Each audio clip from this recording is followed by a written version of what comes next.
Hello friends, welcome to our YouTube channel. आज के इस वीडियो में हम डीएलएड फर्स्ट ईयर के समसामयिक भारतीय समाज में शिक्षा के 2023 के क्वेश्चन पेपर को डिस्कस करने वाले हैं। सो स्टार्ट करते हैं इसके फर्स्ट क्वेश्चन से, जिसमें आपके ऑब्जेक्टिव पूछे गए हैं 5 मार्क्स के एमसीक्यूज़।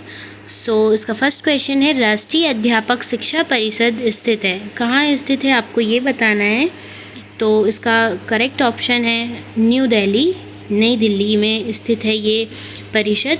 तो आप इस प्रकार के जो कौन से परिषद, कौन से संस्थान कहाँ स्थित हैं, इसे अच्छे से तैयार करके जाइएगा, क्योंकि और भी प्रीवियस ईयर के क्वेश्चन पेपर में ये पूछा जा चुका है, तो आने के चांसेस हैं।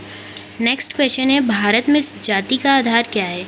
तो ये एक प्रीवियस ईयर में पूछा गया जा चुका है, ये क्वेश्चन पेपर शायद ये 2021 में पूछा गया था।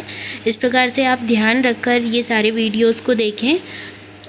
तो इसका करेक्ट आंसर है जन, जो कि भारत में जाति का आधार है।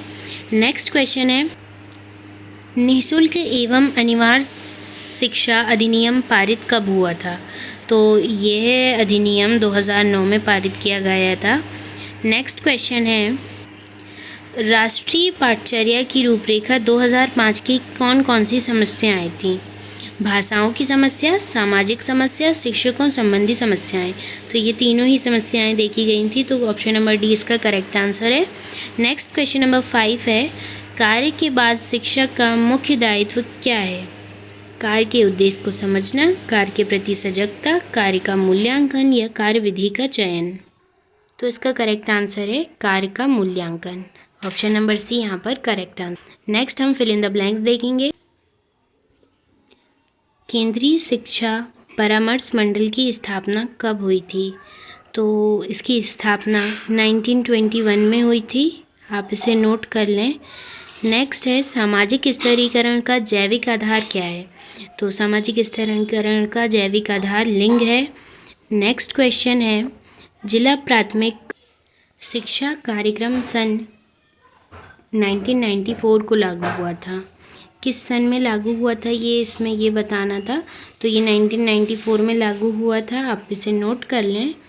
नेक्स्ट ऑब्जेक्टिव है, संयुक्त राष्ट्र संघ की स्थापना किस वर्ष की गई थी। तो ये 1945 में की गई थी। और नेक्स्ट क्वेश्चन है, विद्यालयों में पोर्टफोलियो का संबंध है अध्यापकों से। अब हम इसके एक वाक्य में उत्तर वाले प्रश्नों को देखेंगे। मध्य प्रदेश में राज्य शिक्षा संस्थान कहाँ स्थित है।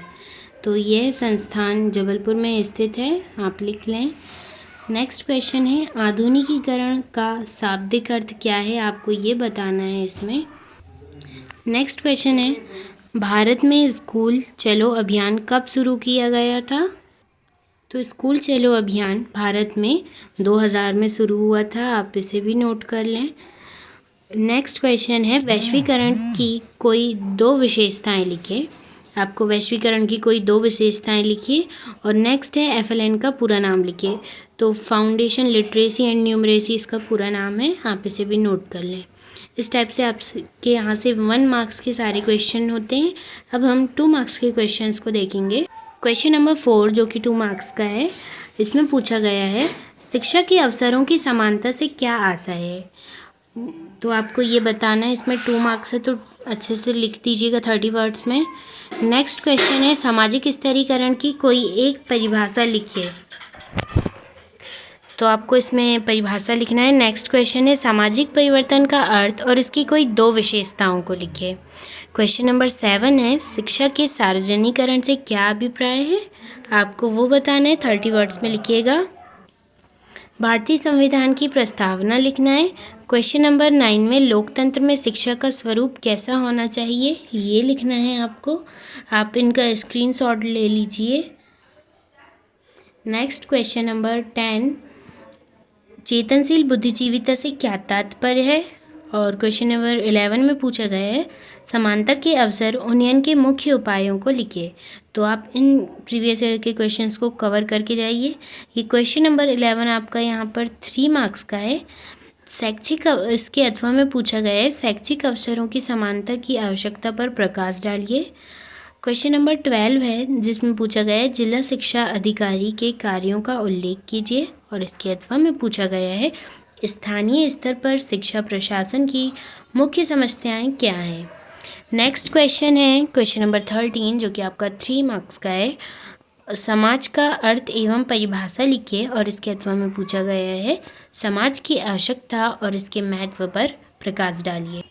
नेक्स्ट क्वेश्चन नंबर 14, प्रारंभिक स्तर पर राष्ट्रीय बालिका शिक्षा परियोजना का कार्यक्षेत्र और इसके अथवा में है इसके उद्देश्य को स्पष्ट कीजिए। यानी आपको यहाँ पर या तो इसके कार्यक्षेत्र को बताना है या आप इसके उद्देश्य को स्पष्ट कर सकते हैं। नेक्स्ट क्वेश्चन है प्रारंभिक शिक्षा के मुख्य उद्देश्यों को बताइए या फिर उसकी आवश्यकता पर प्रकाश डालिए। तो आपको यहाँ पर 4 मार्क्स के हिसाब से अच्छा सा आंसर लिखना है। नेक्स्ट आप 4 पॉइंट्स भी लिखेंगे तो आपको मार्क्स मिल जाएंगे। क्वेश्चन नंबर 16 में पूछा गया है वैश्वीकरण की विशेषताओं या इसके लाभों का वर्णन कीजिए। तो आपको इन टॉपिक्स को अच्छे से तैयार करके जाना है। प्रारंभिक शिक्षा के मुख्य उद्देश्यों के बारे में, वैश्वीकरण के बारे में, आधुनिकीकरण के बारे में पढ़ के जाइएगा। नेक्स्ट क्वेश्चन है प्रारंभिक शिक्षा में अपव्यय तथा अवरोधन के कारणों को बताइए, या इसके अथवा में पूछा गया है उपायों का विवरण दीजिए। नेक्स्ट क्वेश्चन है शिक्षा के प्रभावी कारक के रूप में राज्य की क्या भूमिका होती है, आपको ये स्पष्ट करना है। और इसके अथवा में दिया है एनसीईआरटी का संक्षिप्त परिचय और उसके प्रमुख कार्यों को लिखिए। आप लिख सकते हैं एनसीईआरटी के कार्य, काफ़ी इजी है ये क्वेश्चन। नेक्स्ट क्वेश्चन है आपका क्वेश्चन नंबर 19, इसमें पूछा गया है भारतीय समाज की ऐतिहासिक पृष्ठभूमि अथवा समकालीन भारतीय समाज की मुख्य विशेषताओं का विवेचन कीजिए।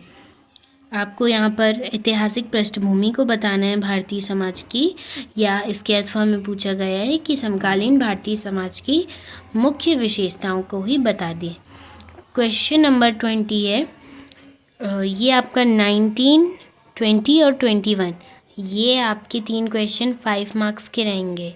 बाकी जो 18 तक थे वो सब क्वेश्चन नंबर 18 तक की 4 मार्क्स के क्वेश्चन थे। बाकी यहाँ से 5 मार्क्स के क्वेश्चन हैं आपके ये तीनों। तो क्वेश्चन नंबर 20 में पूछा गया है लोकतांत्रिक व्यवस्था के गुणों को बताइए, और इसके अथवा में पूछा गया है आदर्शों का विवेचन कीजिए। नेक्स्ट क्वेश्चन है सामाजिक बदलावकर्ता के रूप में शिक्षक के कार्यों का वर्णन कीजिए, और इसके अथवा में क्वेश्चन है शिक्षकों के गुण पर प्रकाश डालिए। तो इस टाइप से ये 2020-23 के समसामयिक भारतीय शिक्षा के क्वेश्चन थे। आप इन क्वेश्चंस का स्क्रीनशॉट ले लें, और अभी तक सब्सक्राइब नहीं किया है हमारे चैनल को तो सब्सक्राइब करें। Thanks for watching.